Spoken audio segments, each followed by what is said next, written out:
নমস্কার বন্ধুরা, আমিও বাঙালি রান্নাঘরে সবাইকে স্বাগত জানাচ্ছি। আবার একটা রেসিপি আপনাদের মাঝখানে শেয়ার করতে চলেছে, সেটা হচ্ছে পাঁচমেশালি তরকারি। তাহলে চলুন দেখে না যাক আজকের রেসিপি। ওভেনে একটা কড়াই বসিয়ে তাতে দিয়ে দিয়েছি কিছুটা তেল। তেলটা গরম হয়ে গেছে, তেলের মধ্যে দিয়ে দিচ্ছি কিছুটা পাঁচফোড়ন। পাঁচফোড়নটা একটু ভেজে নেব। দিয়ে দিচ্ছি 1.5 চামচ হলুদ গুঁড়ো। আগে থেকে হলুদ গুঁড়োটা দিলে কিন্তু এই তেলটা ছিটে আসে না সবজিটা দেওয়ার পরে।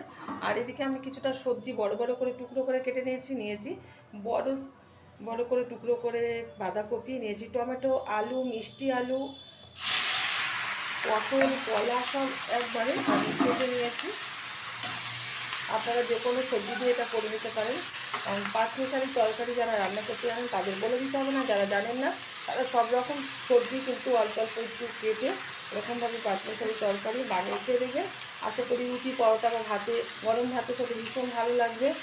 এটা নিরামিষভাবে করে দেখাচ্ছি। দিয়ে দিচ্ছি পরিমাণ মতো লবণ, আর এর মধ্যে দিয়ে দিয়েছি কয়েকটা কাঁচা লঙ্কা। ঝালটা যাদের পছন্দ অনুযায়ী ব্যবহার করবে।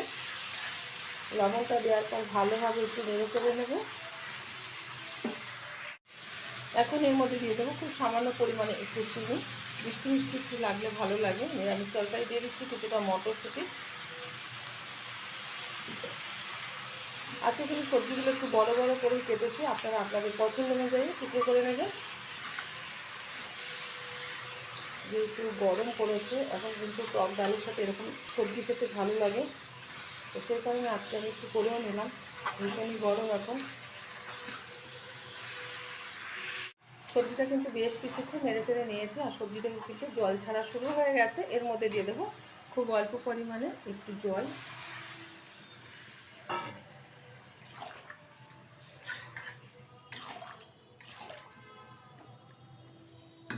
হালকা আছে ঢেকে দিচ্ছি 20 মিনিটের জন্য।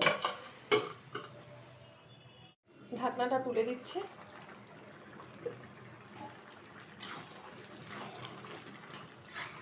আর একটু ঝোলটা টানিয়ে নেব, কারণ অনেকটা পরিমাণে কিন্তু এখনো ঝোল আছে সবজিতে।